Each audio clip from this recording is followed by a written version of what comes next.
Hi, this is Michael Orrell from MobileBurn.com. Today I have with me the Samsung Vibrant for T-Mobile USA. It's a Galaxy S-based Android smartphone, and it goes on sale July 15th for $199.99 with a 2-year contract.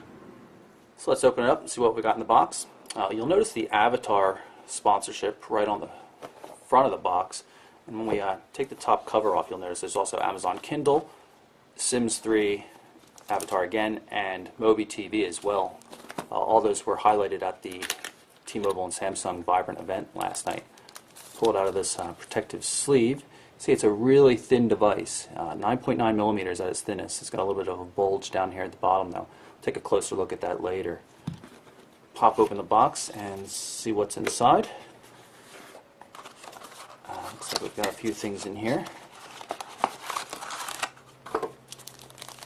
Start guide and the terms and conditions for the warranty. A set of 3.5 millimeter stereo headphones with some extra earbuds, microphone, and a call in, call send button on the headphones as well. Micro USB cable, and that plugs into the charger, I imagine, right here, or into a personal computer, of course. Micro SD adapter card, so you can use it in a regular SD slot. There's a 2 gig micro SD card pre-installed in the device and 16 gig internal. And a recycling bag for sending back your old phone. So here's the Vibrant. We're going to remove the protective coating. Take a quick look at it. As I mentioned, it's 9.9 millimeters thick right here at its center. You can see slight bulges on the both ends, a little bit more pronounced on the bottom. Left hand side we've got a volume control. There's a lanyard fixing point. Up top, micro USB port with a sliding cover. I really like that. 3.5 millimeter headphone jack. On the right edge is a power button and a lock button. No dedicated button for the camera. The camera is a 5 megapixel autofocus unit. It sits on the back. It records 720p HD video as well. No flash, you'll notice. A lot of people upset about that. A cool, no texture, but a cool pattern on the back. It's a warm plastic feel, not unlike the Jet, I suppose, from Samsung. It doesn't have as rich of a feel as the AT&T version, the Captivate, which is metal, but it's still pretty nice looking nonetheless. Nothing too much to see on the bottom of the phone except for the microphone pinhole. Large display, and we'll talk more about the display once we get it powered up. It's going to boot up pretty quickly because it has a 1 gigahertz processor in it from Samsung. It's called a Hummingbird processor. It's based on the ARM Cortex-A8 architecture. I'm going to activate the screen by pressing the power lock button on the side. You'll notice that we've got a puzzle piece here for a missed message. If I had a missed call or other things like that, they all show up as puzzle pieces.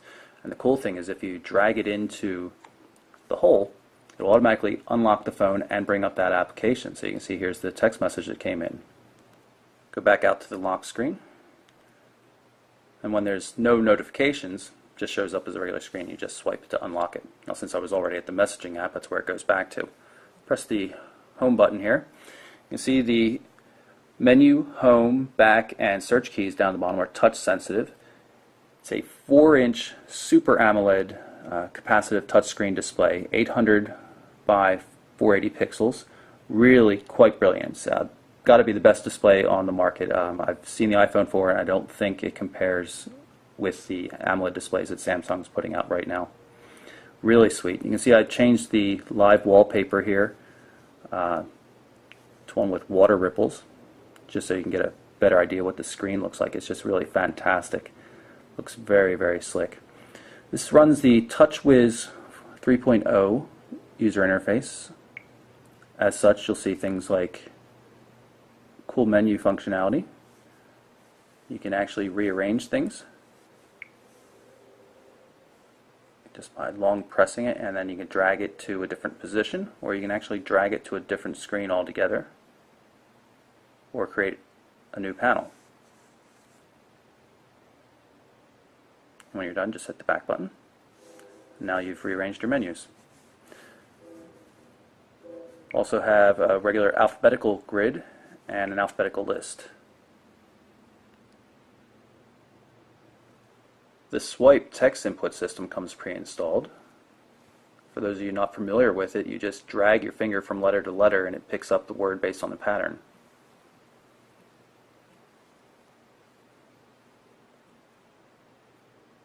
You can do things like force caps lock by making certain gestures.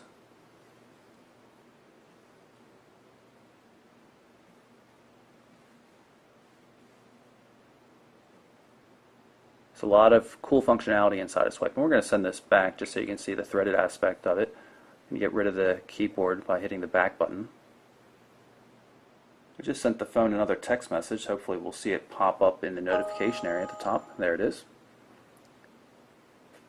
So if you drag down the notification area, not only do you get shortcuts to things like Wi-Fi, Bluetooth, GPS, and the silent mode, you also see, of course, the notices. This is another text message that came in. If I want to read the message in full, I can just tap on it. It'll take me right to that. And again, you can see fully threaded SMS, nice and colorful, very easy to see which message is coming from which side of the conversation. I already showed you Swipe, but there are options for regular keyboards too. Samsung's own keyboard and the default Android keyboard. So no swiping on this one. Just a very traditional on-screen keyboard. While the home screen does not work in landscape mode, as you can see, you do have 7 panels to work with, or I probably should more accurately say up to 7 panels, because you're able to add and remove panels as you see fit. You go into edit mode here, you can see all the different panels, and you can delete them just by tapping on the minus sign. I'm going to guess you can rearrange them, which is really, really cool. You don't get that in other devices. This is definitely a TouchWiz 3.0 feature, which I really, really like. Also worth noting that when you have, let's go back into the main menu, when you have third-party applications installed and you're in edit mode, you can uninstall them just by tapping on the red minus sign, just like you would on a Bada smartphone. You don't have to go into Android Market, you don't have to go into settings and through a list of applications uninstall. You just do it right then and there. Really convenient. A lot of social networking support on the Vibrant. You can see I've got some accounts pre-configured into the device, pulling in contacts, pictures, and of course status feeds as well. This one's pulling in my Facebook and Twitter accounts. And when you go into the contacts, you'll see that the images and status updates are also available. So I'll jump into contacts here. And right now what you're seeing is a mixture of contacts from a Gmail account, Twitter, and Facebook. And you can see the little indicators of what's coming from where on the right-hand edge. This one's Twitter and Facebook, Russ Jeffries from Mobile Burn. If you look at the right-hand edge, you can see I can grab on it and quickly jump to a letter. See my buddy Jack Black right there. We'll go into the contacts so you can see what it looks like.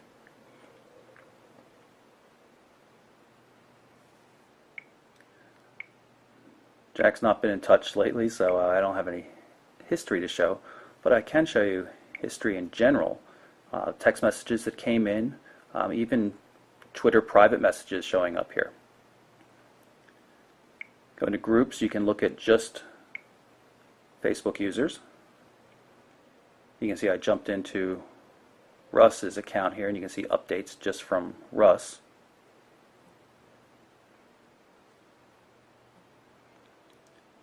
If we go to the full contact list update tab, you see all the updates coming from all different sources. So we've got Facebook, Twitter, everything all mixed into one nice view here. You can retweet and reply and do things like that just like you would expect with any good social networking client. On top of Facebook, MySpace, Twitter, and Gmail, you can also pull in contacts from a corporate exchange account, which I'm also doing. I just have them hidden at this point. You saw on the box, of course, that there were sponsorships, Avatar, MobiTV, The Sims, and Kindle, and obviously those things are preloaded. So let's take a look at the Avatar movie. It's the full movie, 2.5 hours long, so let's see if I can just jump to something a little more exciting so you can see what the quality looks like. No, trust me.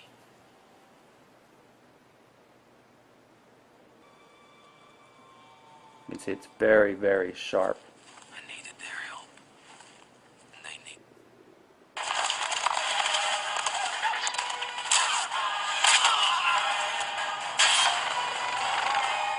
So here I've got the Sims 3 loaded so you can see some of the effects of the graphics processor. Notice our little character, Vibrant Vicky here, has a T-Mobile shirt on. Zooming controls, move forward and around. It's really quite cool looking. It moves really quickly.